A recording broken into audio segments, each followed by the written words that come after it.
Welcome into the first episode of The Pocket. It's a fantasy football podcast. I'm Preston Lang, and alongside me is Parker Knoll. What's up, everyone? Welcome into the show. Glad you're here. Brief overview of the show. First, we're going to run over some news. Lots of head coaching, offensive coordinator changes. Been quite a crazy coaching cycle, so we'll get into that. The next segment, we'll be talking about forgotten players, mostly due to injury, that could heavily impact you next year. And then we're going to finish off talking about the wide receivers that finished 13 through 24 this last season. We're going to give you an in-depth review on how they did for your team this year and how they may impact your team next year. Yeah, just starting off with, I think the biggest, most fantasy relevant sign, at least the most exciting one to me, is Mike McDaniel as the Charger OC. I think this really helps their offense. Greg Roman, I'm not a huge fan of for fantasy. Runs the ball a lot. I mean, this year was a little less, but historically, big runner of the football for fantasy. I want that offense 5 wide and just gunslinging. And I think Herbert can do that. I like Mike McDaniels. I think this ups Ladd. I think this ups QJ. I even like it for Hampton because Mike McDaniels, I know it's been with A-Chain, but it's had a top 7 running back in yards the last 4 years, even with Raheem Mostert. So, Right. I mean, everybody remembers the Mike McDaniels offense from a few years ago. The Tyreek Hill, Jalen Waddle, Tua. Speed demons. Exactly. He made Tua look good. Justin Herbert is by far a better quarterback than Tua. Now, look, don't hear me saying what I'm not saying. I actually kind of like Tua. But I think part of that was Mike McDaniels in an offensive scheme where Tua could succeed. We've seen Justin Herbert succeed in the NFL, maybe not as much as some would expect. However, in a scheme like this, I think he's going to thrive. Hampton may get a few less carries, but I think his receiving work is going to skyrocket. I mean, think about how much the Mike McDaniel running backs were catching over the years. I think this is going to elevate the entire offense. I'm excited to have a piece of the Chargers offense next year. Even Huge, been pretty inconsistent, but if you can get him at a decent price, I think people probably forget about him. He started hot. He didn't really do a whole lot through the rest of the year. I think people are going to forget about him. He's going to be a lower drafted guy. I think Mike McDaniels at least helps him that if you draft him at his price, you're going to at least get some return on that. Yeah, I think Huge is the least sexy pick now because I think everyone's hyped on Aronde Gadsden and Ladd's Ladd. He had a great rookie season. A little bit down this year, but I think with Mike McDaniel, bring it back up. Hampton, exciting first-round rookie. So I think QJ is the steal here, but I like the whole offense in general. Yeah, I think Gadsden as well, as we saw with Jonnu Smith 2 years ago. Even Darren Waller, the few games he played this year, that man is getting up there in age, and he had a few electric games. For a young guy like Gadsden, Herbert throwing him the ball in a Mike McDaniel offense, I'm excited. No, I like what the Chargers are doing over there. Another big hire. I mean, we're Packer fans over here, so we're sad to see him go. But Jeff Hafley as the Dolphins head coach. I like the hire because I'm a Hafley fan. I love what he did with our defense, but I think I've heard rumors that Malik Willis might be following him there. I heard, that would be nuts. I heard that could happen because apparently Jeff Hafley really likes Malik Willis and his character. They do have a lot to figure out at quarterback for fantasy relevance because if they run back this year, it's A-Chain, and then you get... Waddle's a top 24 guy. We'll be talking about him today, but I think... you traded for Waddle this year, and I don't know how happy you were with him or not, but... I don't think you were very happy. No, I traded for him. He had a few games in a row, some deep ball touchdowns. Tyreek had been out for a few weeks, and Waddle was starting to command targets, and he had a cakewalk schedule through the rest of the year. And, he looked good to me, and I needed some depth, so I got him and Genty, and the only good game I got out of either of them the time I had them was Genty's 30-point game, and I was already out of the playoffs, so that didn't mean anything for me.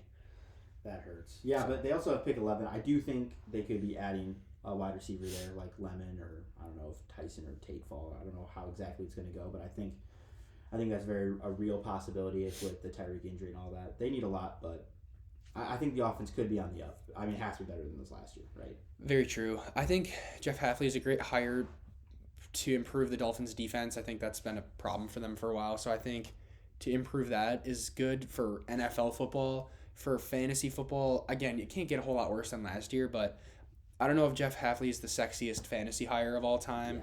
Yeah, I agree. Am I worried about A-Chain? I have A-Chain in Dynasty. Am I worried about him? No, but were there other hires that would have made me more excited? Yes. Now, I loved Jeff Hafley as a Packer fan. I want him to succeed, and I hope A-Chain scores 400 fantasy points next year. That would be amazing. I don't know if Jeff Hafley will do that. I think I'm a little indifferent on the offense. Again, it was terrible last year, but I don't know how much he'll make it better. Yeah. So I'm just saying they have possibilities to improve. correct. Oh yeah.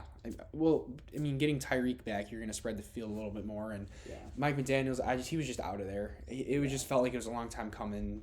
People didn't want to play there. Like when they were killing it, I remember hearing how all the players wanted to play for him. He was like, he backed them. He was their guy. Mm-hmm. You know, if your head coach starts losing it because he's losing and he knows he's going to get fired, and he doesn't put his all into coaching, people are going to forget who he is and they're not going to want to play for him anymore. So, I mean, it's a much needed change for him. So, that might help as well. Yeah, I think a similar hire is the Titans head coach, Robert Saleh. Another defensive-minded guy. We already saw him as the head coach of the Jets. I mean, that was a disaster. It was a disaster, but he had the whole Rodgers ACL thing. I mean, it was. I mean, the Jets in general are a disaster. I don't know if there's saving, but the Titans' offense was better in the second half of the year. Cam Ward showed some promise. I think. I mean, they got picked 4, I think, or 3, something like that. It's up there. And I think they could. I've seen a lot of defensive ads, to be honest, but maybe they add like a Tate or a Tyson that high, and I think it's looking up with Cam Ward. It's a new regime. Having a head coach that you know and trust, that he gets a whole offseason to learn and work with, I think is really helpful versus a mid-season fire like they did this year. So yeah, I don't really have an opinion on Robert Saleh. Like, I think Cam Ward is a solid option this year. I don't know. Robert Saleh isn't a hire that gets me more excited for Cam Ward. He's not moving on my draft boards at all. But I don't mind it. You know, a change of scenery, a guy with some experience. You know, we see a lot of people leave the Jets and have success. True. Does it work for head coaches as well? I guess we'll find out. But I think the Titans are an exciting head coaching job right now with all the youth and your young quarterback. And, you know, if they go get a young wide receiver this year. Someone has to score fantasy points. I mean, that's what I'm saying. I mean, guys like Chimere DK and, Alec Alaman are like young guys. You know, they showed moments of it this year. Maybe they take a step forward. You add a third guy, Cam Ward. Tony Pollard's the best. Just kidding. They could probably honestly, use the 1-2 punch with Pollard and Spears isn't bad. It's not bad. And for years they've drafted O-line highly, so hopefully the O-line can put it together a little bit with like Skoranek and J.C. Latham. I know they've drafted very highly. So right. Yeah, the next head coach we're talking about is Atlanta's. I think this is one of the more desired guys in Kevin Stefanski. There's a lot to be desired with Atlanta because they have a lot of fantasy relevant guys. We don't know if Kyle Pitts is coming back, but I mean he was the tight end 2 on the year. I mean, not very underwhelming tight end 2. Yep. He was, so hey, we'll give credit where credit's due. I also saw something that they're like, because it's like a new regime, there's like a chance they like draft Ty Simpson in like the second round. There's like a chance because of the whole Penix injury. And if that happens, that'll be very interesting between Penix and Simpson. If that happens, I mean, this is obviously speculation, but that would be pretty crazy. But I think like Bijan is obviously a stud. London's a stud. I mean, I like the hire of Stefanski. I think he makes them better. I think the Browns were so bad, and he like kept them afloat. So. Yeah, I'm excited about this. You're not any more excited for Bijan because you're already the most excited about Bijan. I think maybe it elevates London a bit. If Pitt sticks around, you know, maybe you elevate him a bit. But I think, especially for Pitts, it's going to be quarterback dependent. Yeah. London's going to demand targets because he's their guy. In the receiving game, if you can, like, if Penix can take that step forward, you can trust Pitts a little more. They draft Ty Simpson, you can't trust anything that goes on there because you either have, a second-round rookie who might look okay, might not, but rookies don't usually produce for fantasy all that often, at least in terms of receivers. Like, we don't see it a lot. We saw it with Jaden Daniels and Terry McLaurin last year, but we don't see it a lot. Mm-hmm. And so Ty Simpson starting this year, I'd be out on Pitts, and honestly, I would move London down. I mean, London's going to get targets, but is he going to get good targets? I mean, we saw it with this year as well. When he was healthy, Michael Penix force-fed him the ball pretty much every game, but if Michael Penix had a bad game, London stunk. If Michael Penix had a good game, London was awesome. That's just how it was. Yeah.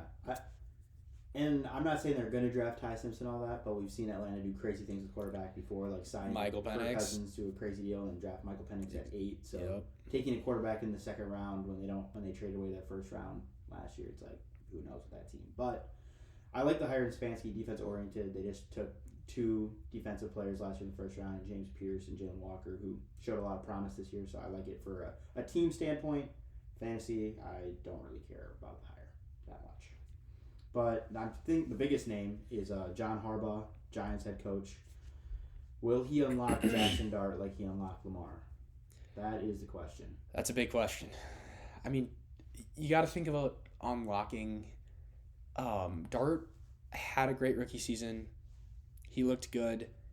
Did he even need John Harbaugh to be fantasy relevant? Clearly not. No. Did he need John Harbaugh to take a step up? I don't think so. Now you give him a guy like John Harbaugh who was there for Lamar's entire progression.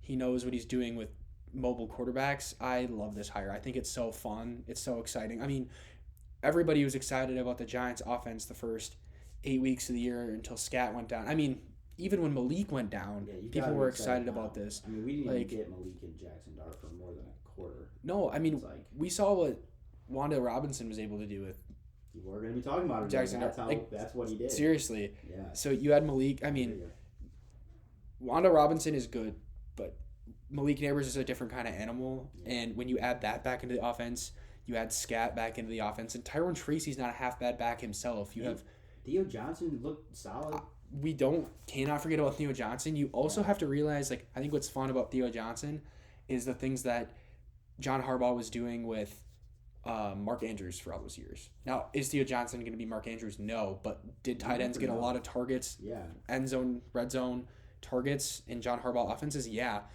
Theo Johnson could be that guy. I mean, who knows? I think there's so many young players.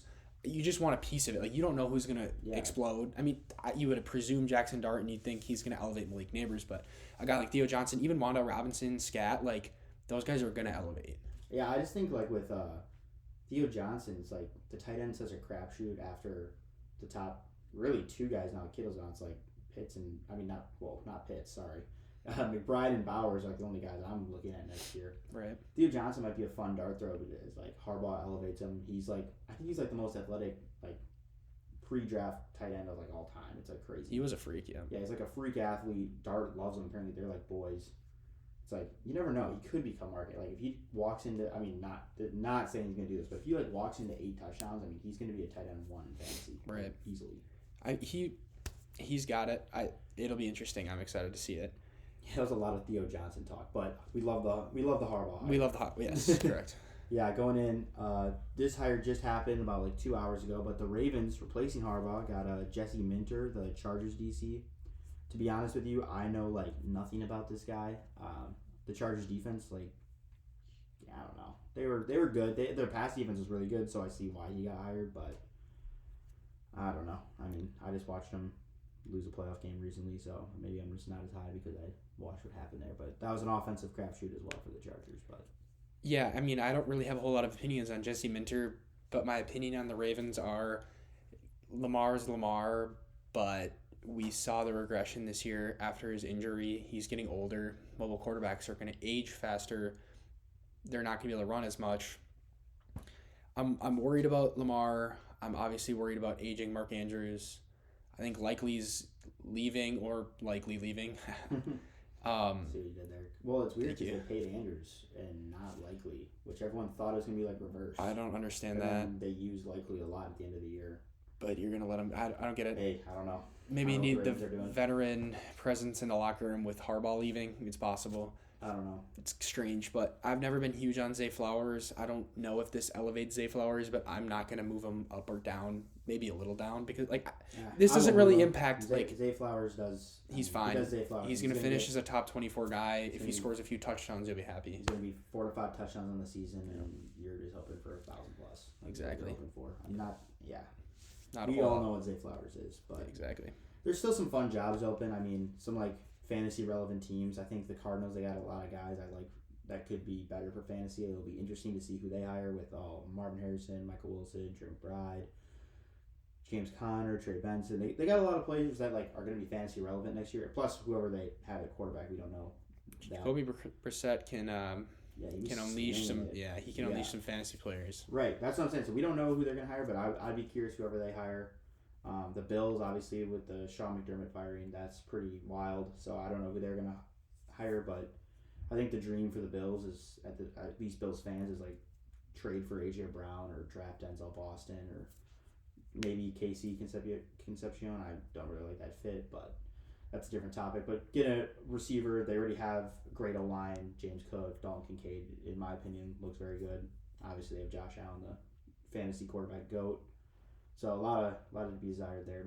Maybe a Dable, maybe something like that. I don't know exactly, but that'd be fun. It would have been really interesting if the Bills were eliminated earlier and McDermott was fired earlier as to who would have landed there with Stefanski and Harbaugh on the market. Yeah. I mean, you got to think that. I mean, the Giants is a really good landing spot right now. And it's a big market. So. Right. So, like, for Harbaugh, I understand that appeal, but, like, to have the option to coach Josh Allen in his prime has to be appealing. Well, apparently Harbaugh was waiting for the Packer job to see if LaFleur was going to get shipped out or not. That's why he was taking so long to sign with the Giants. So I'm sure if he knew the whole Sean McDermott job was on the line, I'm sure he would have waited as well. So. Yeah.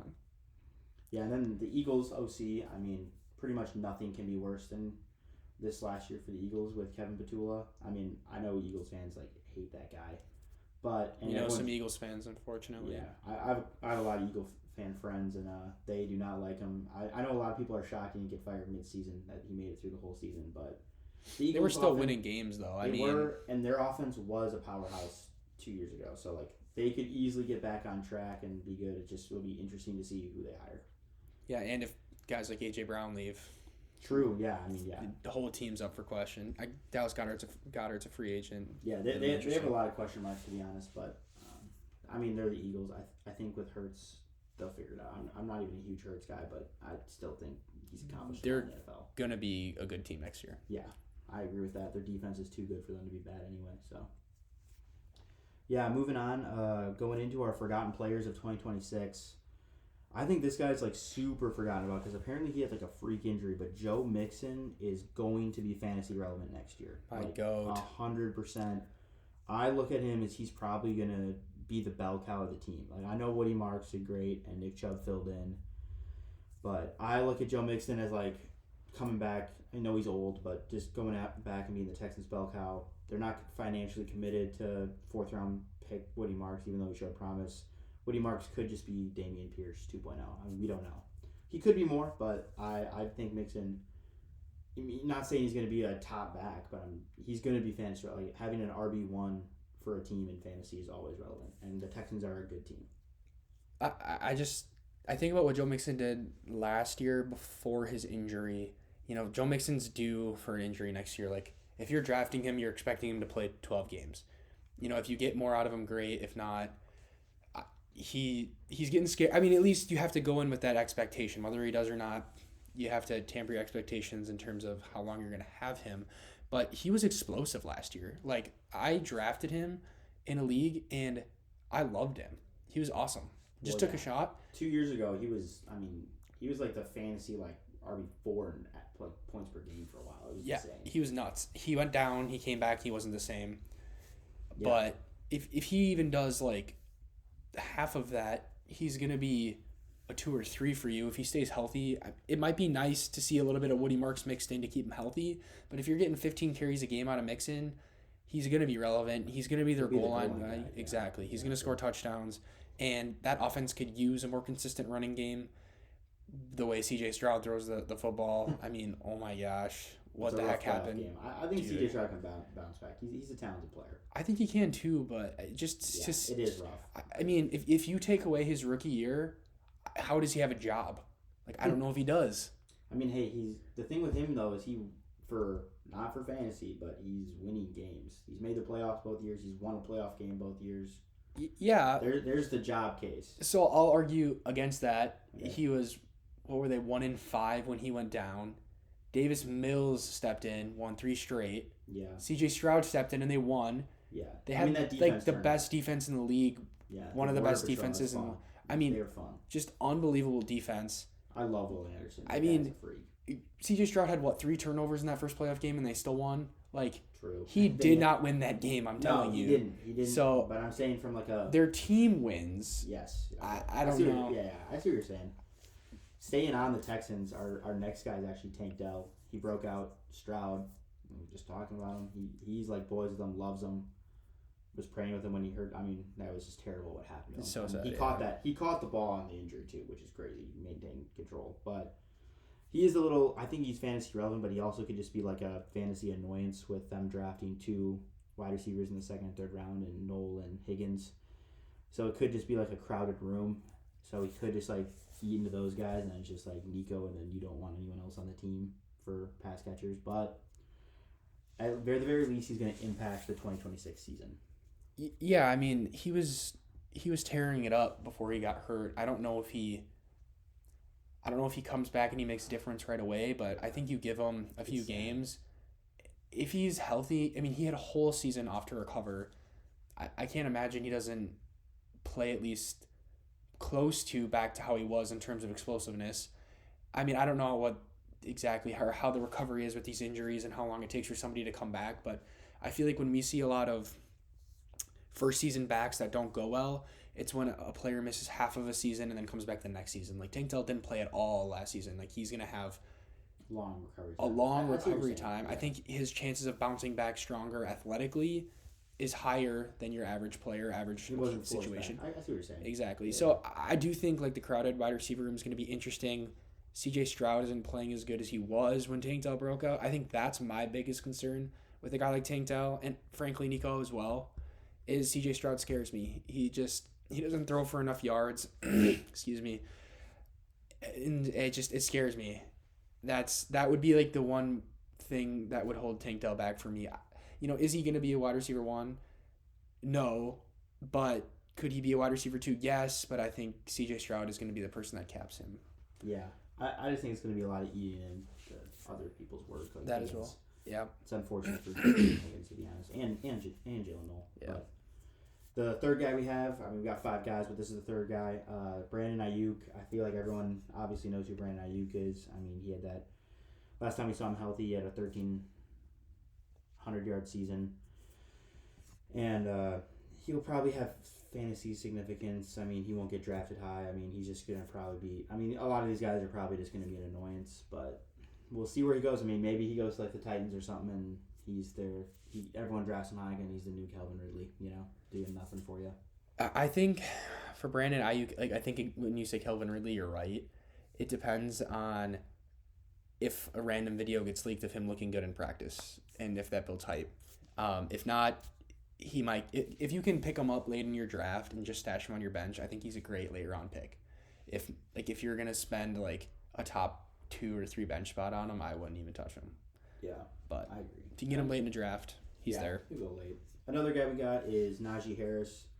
I mean, everyone forgot about him with his ACL injury on the Chargers. He'll be on a different team. He'll probably get a 1-year prove-it deal. Hopefully he lands on a good situation, but again, he's probably another guy who just eats into a different guy. But you could get lucky with a guy like Najee. I mean, he's actually been productive his whole career. Any year he's been healthy, he's rushed for 1,000 yards. So I don't think teams are just going to dismiss that. He's going to probably get goal line touches, but another guy who can just eat into a situation. So wherever he goes and signs, don't forget about him. Just realize that the running back on that team, he's eating away at, or he could be fantasy relevant again, depending on the situation. That's exactly what I would say is watch for Najee Harris to go somewhere in case you have a young guy that you like. The Broncos may not sign Dobbins, but maybe they bring in a guy like Najee Harris to split some work with Harvey. Obviously, you're not going to like that. Teams like that. Yeah, we're like the Browns with like the whole Judkins injury. Bringing in Najee on a 1 year and 100% be not great for Judkins for just the next year. Right. Not like Judkins overall, but just for next year. Of course, right. We're talking redraft here, so that's something to look out for. Harris again, good back, will score touchdowns, goal line guy. Something to think about, late round guy. Yeah, this last guy is a super deep sleeper that everyone's definitely forgot about, but it's I have Jalen Polk. People probably don't even know where he's at now. He's a Saint. He was on the Patriots, drafted 2nd round, so high draft capital. Apparently Tyler Shuck had an interview where he's hardworking, grinding film. He doesn't have to. Shuck sees him in the film room. He's working hard in the offseason, and the Saints desperately need a wide receiver too with the departure of Shaheed. And I think a lot of people are mocking like Jeremiah Love at 8 to the Saints. So if they do choose that direction, I think there's a way in for Jalen Polk to be the wide receiver 2 on this team. Not saying he will, but I think there's a path, and that he's a nobody. I mean, you're going to be able to take him with the very last pick of the draft, And he might be a guy that could really produce for you. And when you want dart throws at the end, so Exactly. You're shooting for upside there. I think Tyler Shuck, we saw him produce with Olave this year. yeah. He looks good. He can really only take steps forward. Like, he's young. Hey, you hope. I mean, we've you seen hope. guys take steps back. But You're right. We just talked about C.J. Stroud. But he looks good, right? If he does exactly what he did this year, there's hope for a guy like Jalen Pollock. If he takes a step forward, there's even more hope. Yeah. So you can bank on some talent, bank on a decent situation, and hope for the best. Yeah, pray on the draft capital. Yeah, exactly. Then now here we're gonna go break down the top 24 wide receivers. So this is be 24 through 13 on this episode, and we're just gonna break down their finishes, if we like them for next year, what we thought about this past year with them, stuff like that, and go into like how consistent they were. We're gonna do a whole spiel on a bunch of them. So starting off, wide receiver 24, we got Justin Jefferson. A lot of people ruined their season. I had him this year. And he hurt me throughout the whole year because he's Justin Jefferson. I mean, I spent a lot of money on him. I mean, a lot of high draft capital. He's my first round pick, and it hurt. And because I'm a JJ McCarthy believer, still am, and I'm still in on Justin Jefferson for next year. He'll be a round 2 pick in redraft. I'll probably take a decent amount of him if he's late round 2. I mean, I might still be taking a decent amount of him. He, from a statistical standpoint, was actually very good. He had a 30% target share, which is like 6th. It was like he's very elite at that in the whole NFL.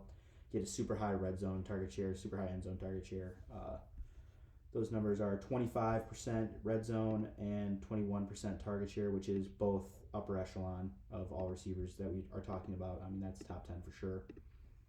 And then we talked about target share. The problem is he had no touchdowns. He had 2 touchdowns, lowest on this list, even though he was like top 10 in targets, top 10 in receptions. Got over 1,000 yards, which for Justin Jefferson's not great, but the touchdowns are the killer. I mean, yeah, we talk about Jefferson this year, and it's pretty obvious that we're not disappointed in Jefferson as a player. We're disappointed in his quarterback play and just the opportunities that he had. Again, 2 touchdowns, due for positive regression. He had 1,000 yards, which for Jefferson is also due for some positive regression. We'll see more yards. I'm not worried about it. He was getting the targets he was supposed to. I think for me, the one thing that kind of stood out is he was actually relatively consistent this year. Now, I know that doesn't speak a lot for Jefferson considering he was consistently bad, but as far as our consistency rating goes, the way we rate consistency is based off of how far a player's weekly scores, how far they deviate from their average score. So if a player had an average of 15 points, but 1 week they're scoring 30, 1 week they're scoring 1, and they hit that average of about 15 per game, they're going to have a low consistency rating, whereas a player who scores 15 every week is going to have a higher consistency rating. That's how we determine these. Jefferson had the 6th highest rating of receivers. Granted, it wasn't great. We actually saw a lot of inconsistency at receiver this year.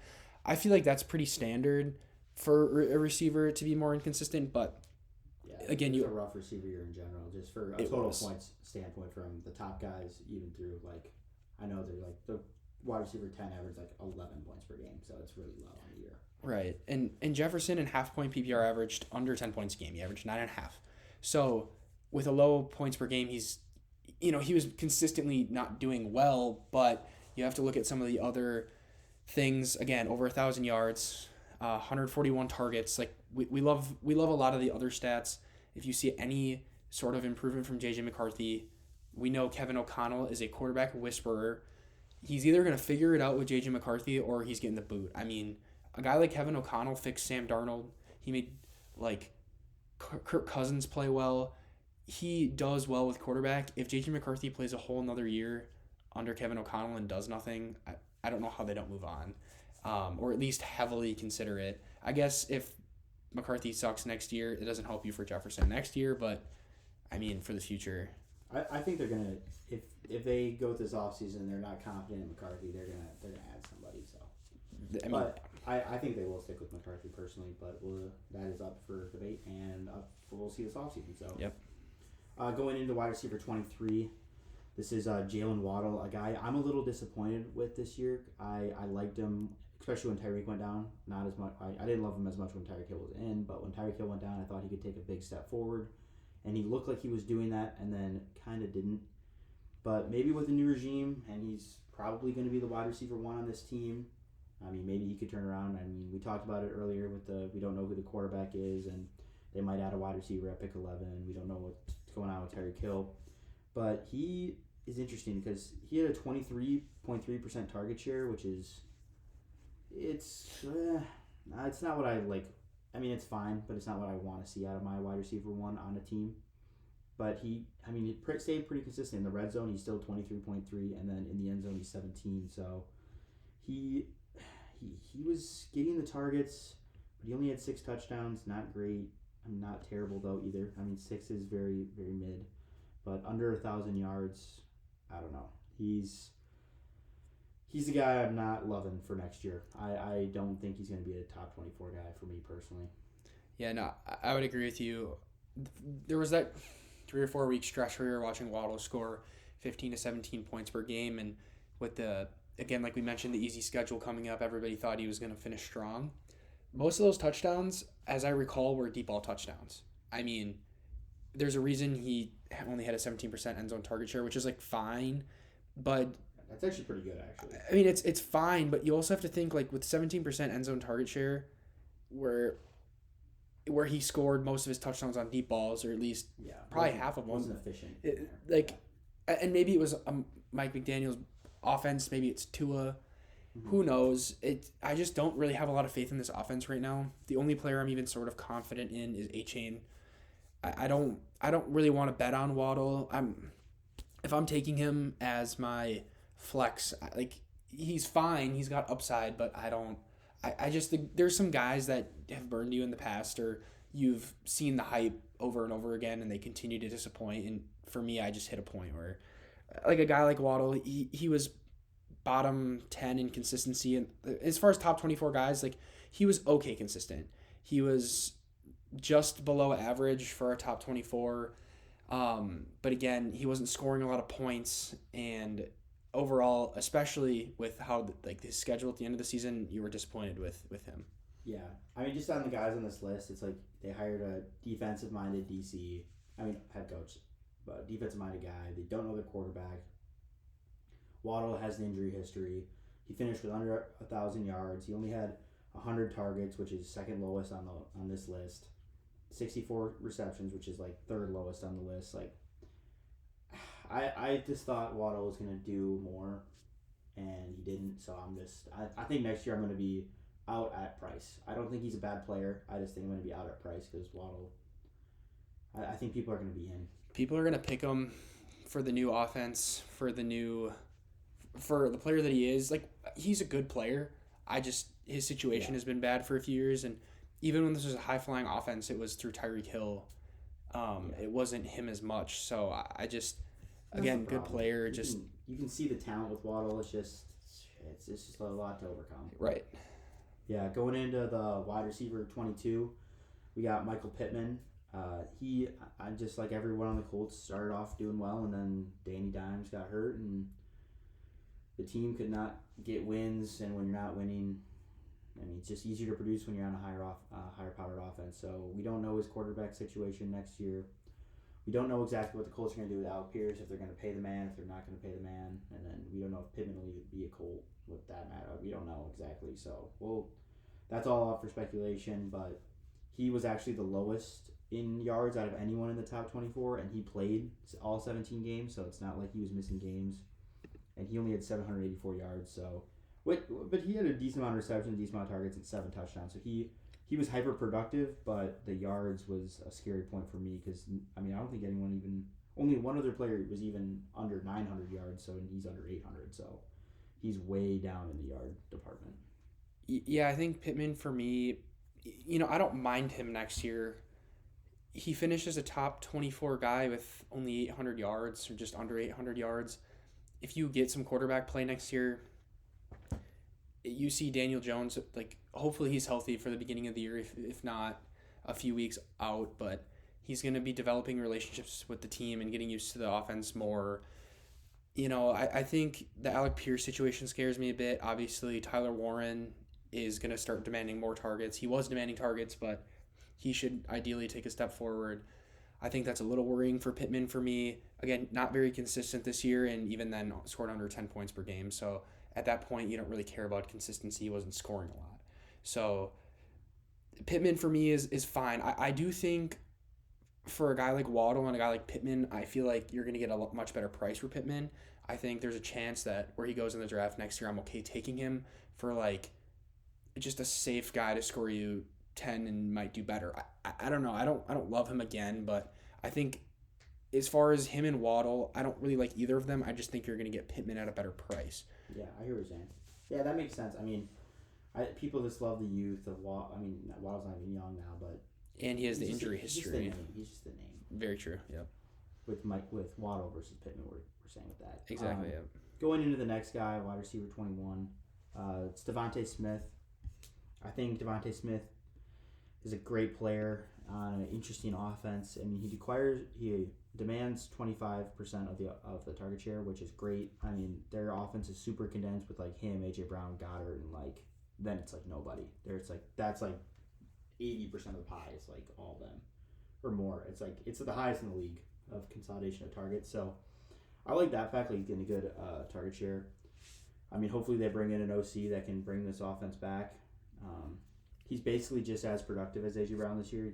He only had 4 touchdowns, which is the second low, tied for the third lowest in this top 24. And then when I say he's comparable, I mean he had 5 more yards than AJ Brown on 1 less catch with 1,008 yards and 77 catches. But he played 17 games where AJ played 15, but still super involved. He could be on the up and up if AJ Brown gets traded. We have no idea with that. Who knows? AJ Brown's kind of a diva and he comes back, and we don't know. So I don't know. Smith is a guy who I just genuinely avoid because he's wide receiver 2 on his team. And if AJ Brown leaves, I'll probably be way more in. But I genuinely avoid him just because at price he's always like a 4th, 5th round pick, and I think there's just higher upside plays. I feel like Devontae Smith is kind of like, for me, a level up from Waddle. Yeah, I agree with that. But it's a similar player where he's going to sell on his name. I mean, he's a better athlete than Waddle, or he's a better receiver than Waddle, but his situation isn't great. See, that's the thing. I think his situation could be great. It could be great, 100%. I think it's not even bad right now. It hasn't been great to produce for the name. I think he's drafted. The last few years he's been drafted like pretty much at his ceiling. Like he's not going to finish as a wide receiver 1 with AJ Brown.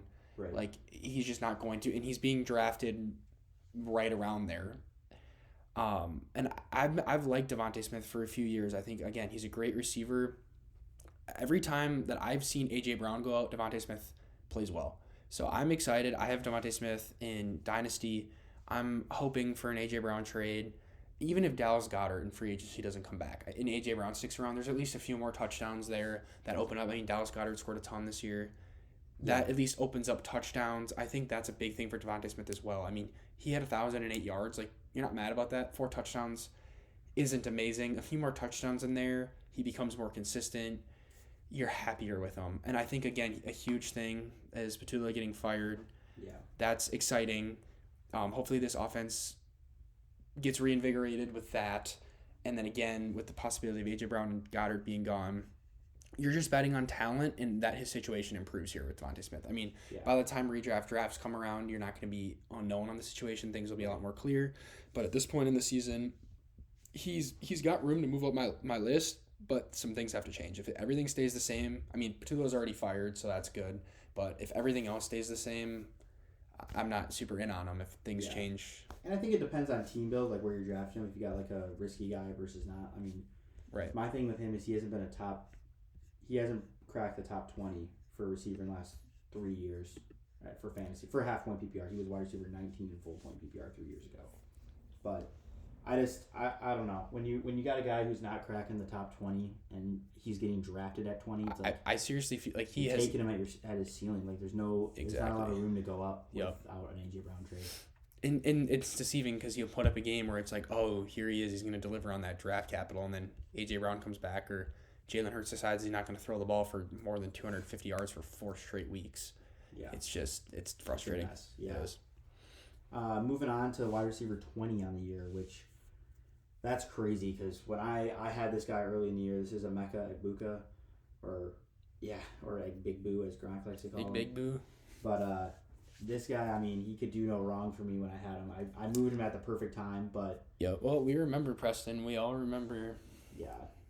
I had a crazy trade in this last year where I basically moved a Mecca and some other pieces, JMO and another craft, which also worked out very well for me for JSN before JSN broke out. So it was slam. I mean, I made the playoffs. So I mean, Preston had.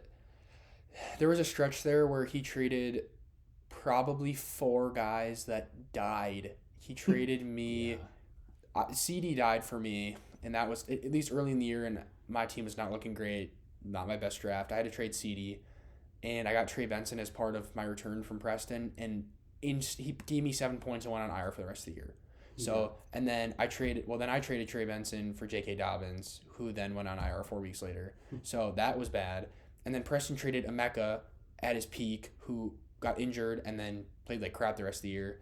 He also traded Tucker Kraft, who went on IR. At his peak, yeah. At his peak. I mean, it was everybody you touched and then moved died. Yeah. I feel like there were more. I still had a super hurt team. Like, I was rocking Bucky Irving and Hampton as my RB 1 and 2. Yeah. Well, if you didn't trade anybody, your team was cooked. Oh, yeah. I had my whole lineup would have been out. Right. But it was, we made some moves and we finished second this year. I mean, not exactly what we wanted, but hey, it's got there. Well, at least you made the playoffs. Yeah. It was a rough year.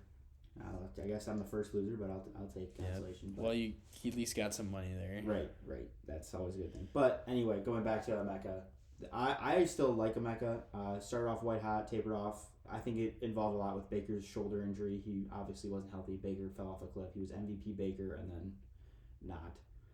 But he's young, has a lot of opportunity, so you can chase that for next year. People are going to be in. Feels like he honestly feels like an NFL wide receiver too, kind of like a Smitty Waddle T kind of guy. But because he's so young, you always are hoping he has that upside for a wide receiver 1. He had good stats for a rookie, and we just want to see some more.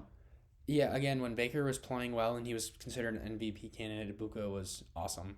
So the one thing that always worried me about Emeka was the threat of Mike Evans and Chris Godwin coming back just to take targets.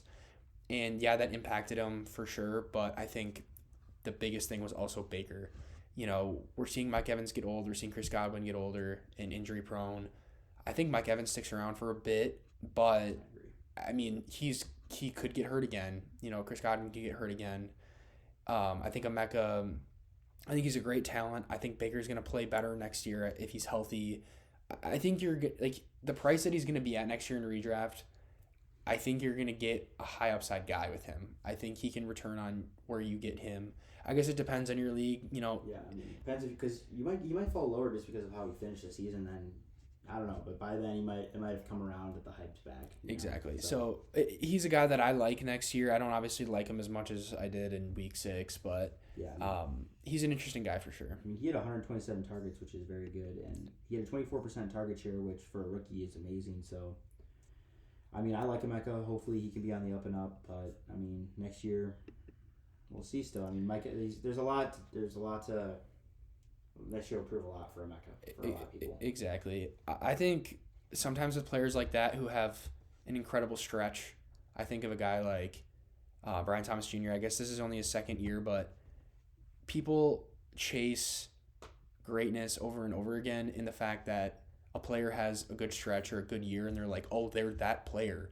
But maybe they just had a great stretch and they're not that player. Yeah. So for me, like, Emeka had an amazing stretch, and clearly he has it in him, but maybe he's not the player we thought he was. Maybe he is. I think there's just a little bit of unknown with that as well. I think we've seen that a few times with players, like especially Brian Thomas Jr., like stud last year.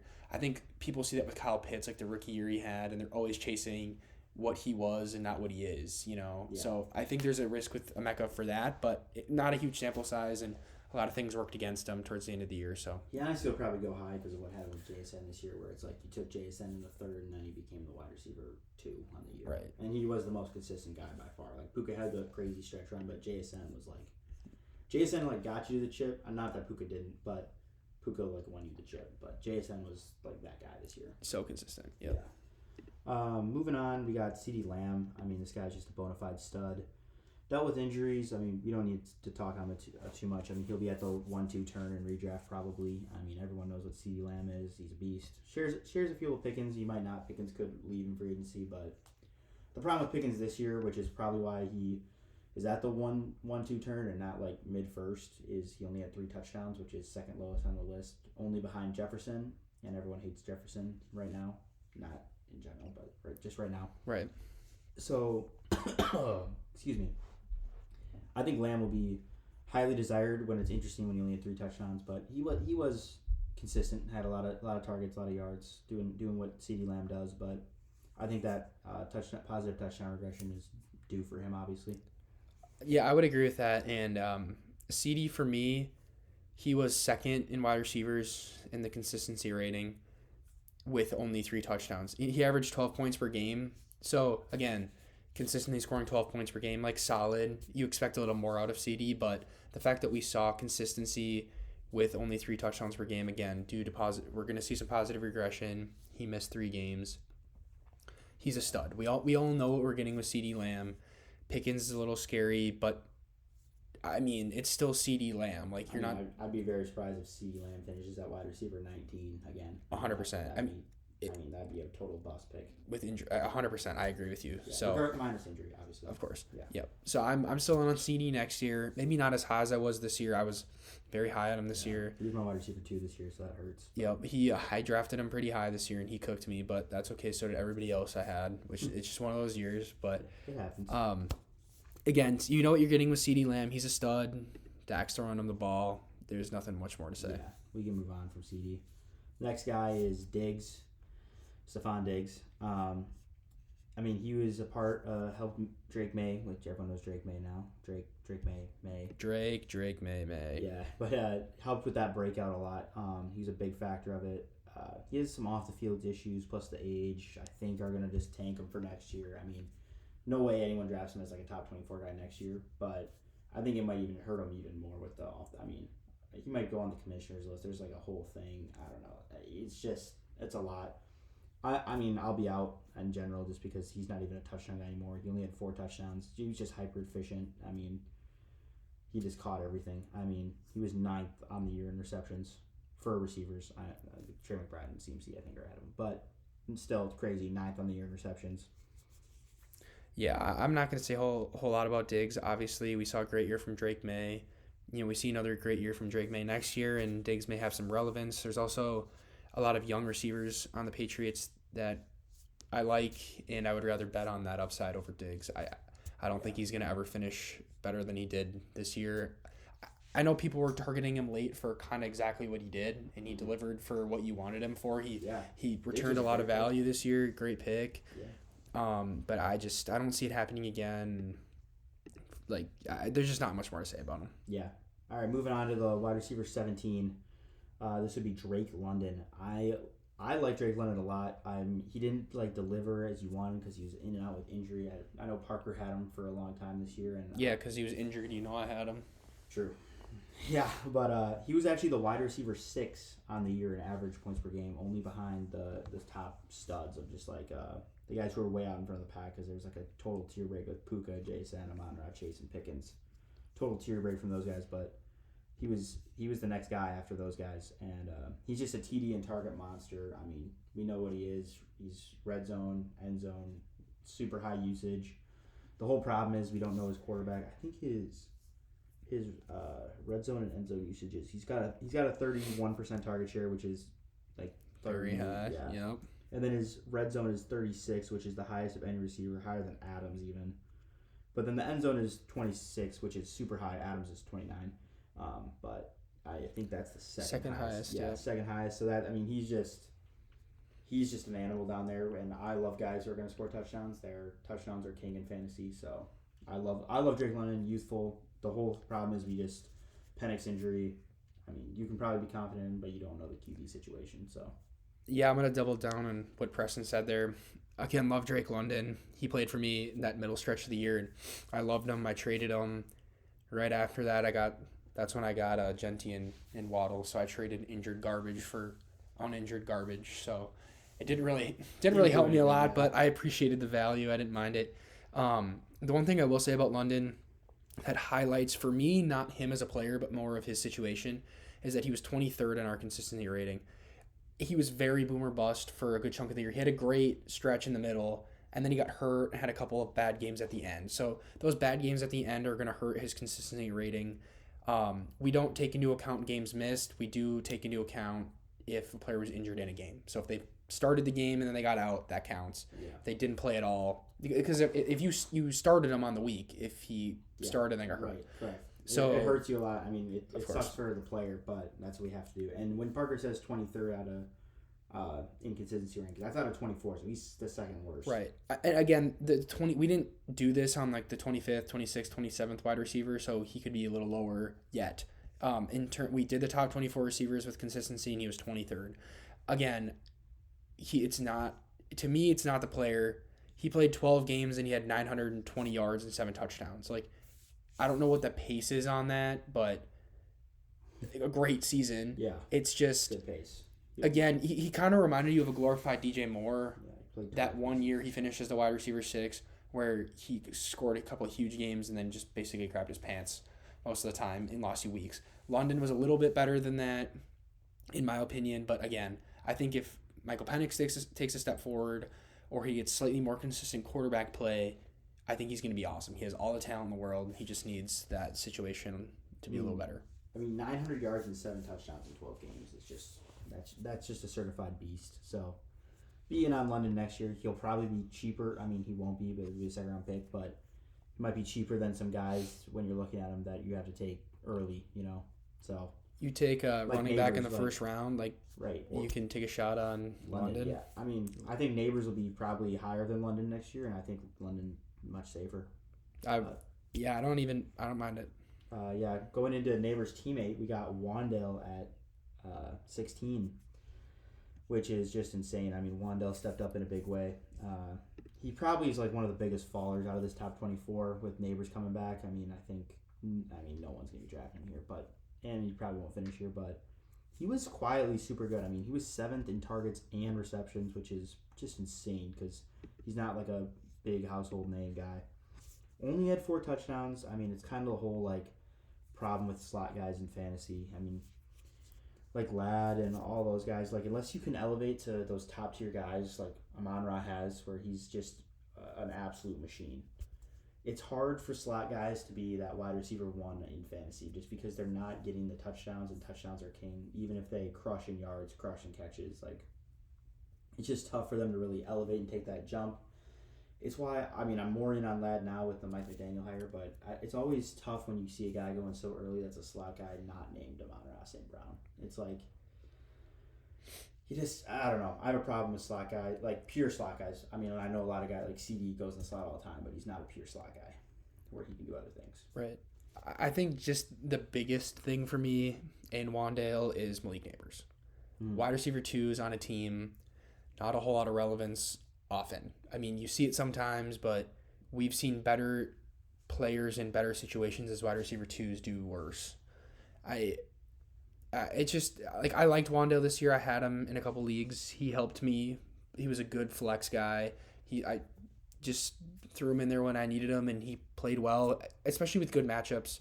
Yeah. Jackson Dart's going to take a step forward. This offense is going to be better, but when you add Neighbors back, and I think Theo Johnson's going to take a step forward, I just don't think there's going to be enough targets for Wandale. I think he's 5'9". He's just, you're going to want touchdowns out of him, especially like Preston said, as a slot guy, and I just don't think you're going to get them.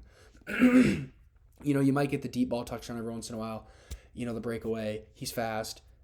He's just not going to be consistent enough, and I think that's just where it's at. Yeah, he's a guy though that for this past year you should have started a lot. I had a Mecca and I was just riding a Mecca, and he's just failing for me. And Wandale was just constantly producing, so it's a guy I should have put in. I feel like a lot of people are in that same thing where they had Wandale on the bench for just so long. He shouldn't have been on your bench, But yeah, I mean he was the wide receiver 1 on his team this year, and Jackson Dart was playing well. Yeah. I started him a few times, and he returned a ton of value, and he was great.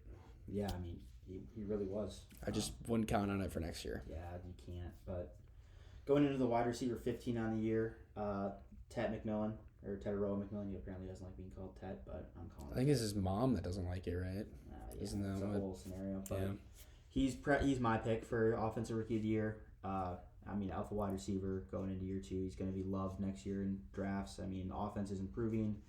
Dave Canales, competent play caller, like that. Just going into some of his rookie stats, I looked at all the first round wide receivers from the last 5 years, and in my opinion, he is the 5th best first round rookie wide receiver over the past 5 years. So he First round wide receiver, you said yeah, that. a first round receiver. So not like Puka, because obviously Puka was like a 5th round. No one saw it coming. Well, so, I mean, maybe Sean McVay did, but people didn't see it coming. He had a better rookie season than Ted had. But Neighbors, BTJ had better seasons objectively as rookies. And then only Chase and Jefferson from 2020 2021 had objectively better years. There's a guy you could put over him as Garrett Wilson. He had 100 more yards, but 3 less touchdowns, 47 on the touchdowns. So I personally would rather have Tet, but I see why some people would take Garrett Wilson there. Olave is right around there in terms of yards with Tet, but he had also only 4 touchdowns. But everyone compares Tet to Drake London, and he had a way better rookie year than Drake London. Not way better, but better rookie year. The only guy I threw in there too is Ladd. Ladd was picked 34 in 2024's draft, and Ladd objectively did have a better year, so you could say he's like the 6th best first round pick, but Ladd technically wasn't. But 34, I mean, we're right there on that sense. But I mean, you hear all those names. I mean, Chase, Jefferson, studs. Neighbors, stud. BTJ, I still like BTJ's situation. I know he had a down year, but hopefully a stud. Everyone likes Ladd. Everyone likes Garrett Wilson, Olave. They're all studs. I mean, this guy, he's just not going to fail. So that's where I wanted to get with this. I don't think Ted's going to fail. Yeah, I think where you're going to get him next year, he produced this year, and I think it's highly likely that he takes a step forward. I had Ted this year. Excuse me. And I think the one thing that worried me about him was Bryce Young. I think Bryce Young is a talented quarterback. I think he's just inconsistent. And when he's inconsistent, this offense doesn't really move. And I think Teteroa really suffered from that this year. When Bryce Young had his good games, Tet was awesome. When he didn't, he wasn't the best. I think Tet, if this offense takes a step forward, Tet is going to be awesome. If the offense stays where it's at, I think Tet's going to be your middling 16th best receiver in that range forever. I think he's a great receiver. He could take a step forward and elevate this offense. Yeah. That would be great. I mean, I think the option is like either elevates or turns into like Garrett Wilson, who has all this talent but has on a crappy team. Right. Not saying the Panthers are the Jets. I don't know if it's as bad of a situation as the Jets. Right. And I'm not like, if Teteroa rises up to the level of Justin Jefferson, like, sure. Wow. But I just don't think he has, like, you can't bank on the ceiling of Justin Jefferson, obviously. Like, you can never. Yeah. So I think for me, I just have a few concerns about the offense, but as a prospect, as a talent, I love him. And I think he's going to take steps forward. I would love to see this offense move forward. I'm all in on Tet. Where you'll find him at, again, a few concerns, but yeah, I mean, he had a 26% target share, which we'd love to see. 21% in the red zone, 16.5 in the end zone, which he just had great numbers. I mean, hopefully only up from here.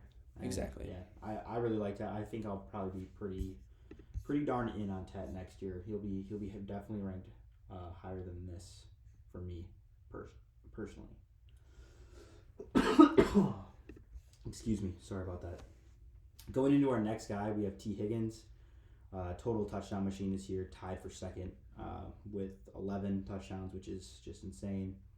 Played 15 games, which is good for T. I mean, not a full season, but for T, that is good. So we're going to take it and run, be happy.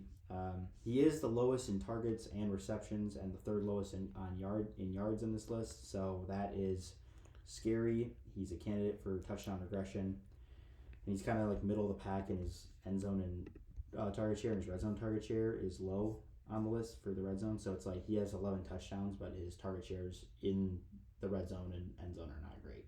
So it's like he's a super big candidate for touchdown regression in my opinion. I'll probably be more out on T than probably consensus. I just think he's a guy, he's tough because he likes to play in those games where he's hurt, and then give you nothing, and he played, and it's like, gosh. And then he has injury history, and I just don't think he's going to score like he did. But he is a great talent. Joe Burrow, great offense.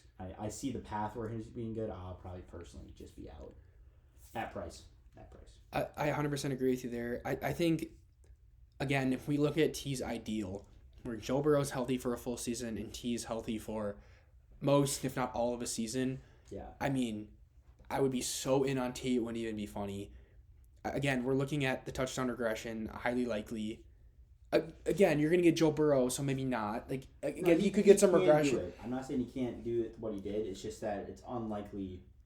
It's also unlikely that he plays 15 games. That's worrying. That's crazy. He was towards the bottom in consistency. I think he was 17th or 18th. So he wasn't consistent. You see that a lot when players score touchdowns, and not a ton of yards. If they don't score touchdowns, they're not going to have a great game. If they do, they will. The more yards tend to bring consistency. I think if he stays healthy and Joe Burrow plays next year, he's going to get more yards. I think you could see T with more yards. You're going to see some touchdown regression. There's the worry of the injury. Joe Burrow can't seem to stay healthy. I think there's a lot of things that worry me about T, where, again, like Preston said, at the price, I'm going to be out. Yeah, just over the last 3 years, just to reemphasize. The last 2 years, he's played 12 games, and this year he played 15.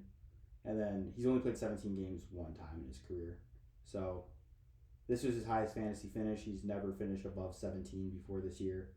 I think he's going to get probably taken around 17, and that's just kind of more his ceiling in my mind.